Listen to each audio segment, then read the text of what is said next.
শুনেছি তোমাদের 33 কোটি বা 36 কোটি দেবদেবীর প্রচুর ক্ষমতা, অসীম ক্ষমতা। মানলাম আমরা নাস্তিক, আমাদের দিকে ভগবান চেয়েও তাকায় না। তবে এইসব মানুষগুলো কি ভুল কাজ করেছে পারবে? সেই সব ধার্মিক মানুষদের কাছে আজকের আমার এই প্রশ্নটা, যে এইসব মানুষগুলো কি করেছে।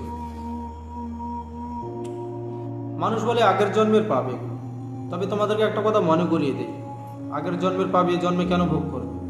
কারণ আমি যদি এই জন্মে যদি কোনো পাপ করি, জমলোকে গরুর পুরাণে বা কিছু ধার্মিক মানুষদের মুখে শুনেছি, আমি যদি এই জন্মে যদি কোনো পাপ করি, সেটা এই জন্মেই আমাকে শোধ করে দিয়ে যেতে হবে, বা জমলোকে আমাকে তার শাস্তি দেওয়া হবে।